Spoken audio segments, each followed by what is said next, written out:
Hey, it's Neil, and today I'm talking about the single silent killer that can kill your fix and flip, your BRRRR projects. At the end of the day, it's overconfidence. You felt it. I've certainly felt it in my life, and it can cost you tens of thousands of dollars in your investment project if you're not careful. It generally manifests in 5 ways, and that's what I'm going to talk about today. First way is in the budgets. Rehab budgets can lie. There are houses that just hold surprises. You're not going to figure out truly what that thing is until you get in there. You start getting into a project and you're going to realize that there's some things that you're going to have to do to that home to get it to where it needs to be. And ultimately, it's going to cost you more than you originally thought. So adding in a contingency budget is how you account for this. Putting that in there to make sure you've got it accounted for. Hey, the best thing you can do is budget a little too high and come in under budget, which would be fantastic and make a little more money than what you originally anticipated. So I'll give you a couple of common examples. You're going to get in there and you're going to find out that a sewer line is going to have to be repaired. That happens a lot if you don't have a sewer scope done. Certainly with Orangeburg, it pops up a lot here and around Des Moines. You're going to get in and you're going to find out that there's an electrical panel, there's something behind a wall that's going to have to get remedied. Radon comes up a lot that you don't find out until an inspection is done when you're going to go resell that thing. So budget for it. Inspections, in my mind, they are not optional. Don't skip on the inspection. Now, if you don't want to hire a traditional home inspector, you want to handle it a different way, cool. Bring a GC in then. Bring somebody else in to walk it, get another set of eyes in there, often a set of eyes who's going to go repair stuff for you, and get them in early so you can start walking through that budget. At the end of the day, you don't want to be trying to just do this yourself, talking to a homeowner, walking through there, negotiating a deal while you're in their living room, trying to see everything at the end of the day. You want to get somebody else in there, another set of eyes, it helps go over.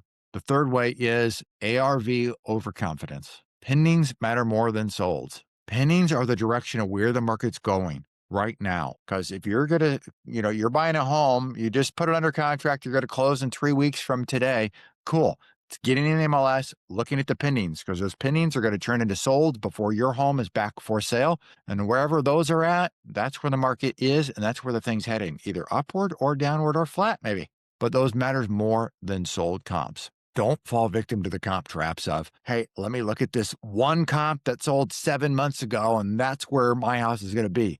Your home may look exactly the same and may even be better, but one comp isn't good enough. Oftentimes, you get 3 comps. That's a really good understanding of where this thing is situated and where the market is and where it's headed, and understanding the nuances of the neighborhood.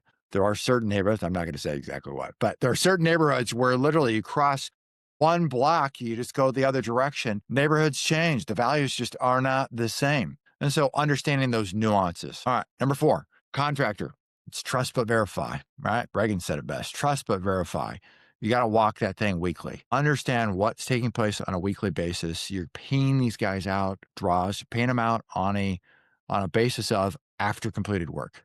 They got to do the stuff. And you got to adhere to that scope of work. Don't let that thing creep and don't allow it to fall too far off timeframes. If you got to adjust timeframes because things come up, totally get that.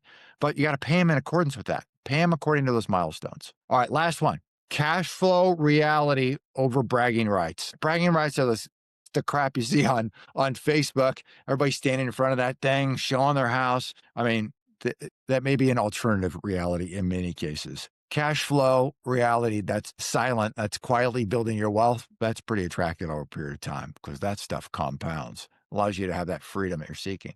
Stress test that BRRRR. You want to understand where things are going, what happens. And when I say stress test, I mean, look forward to see where are taxes going here next year. What does that thing look like? Because if we come up on a reevaluation of our assessed values, you may find out that taxes are moving higher and you can't get those things down. So you want to test that. And then cash flow versus the appreciation. Oftentimes it's a balancing act. Do you want cash flow? Do you want appreciation? In a perfect world, you get both. So you want to understand what that looks like. And avoid duck with a D, duck properties. Underperforming, cash killing keepsakes. You want to avoid those things because having negative cash flow, although you may be able to get a bank, maybe, convinced that this thing's going to work and they're going to lend the money to you.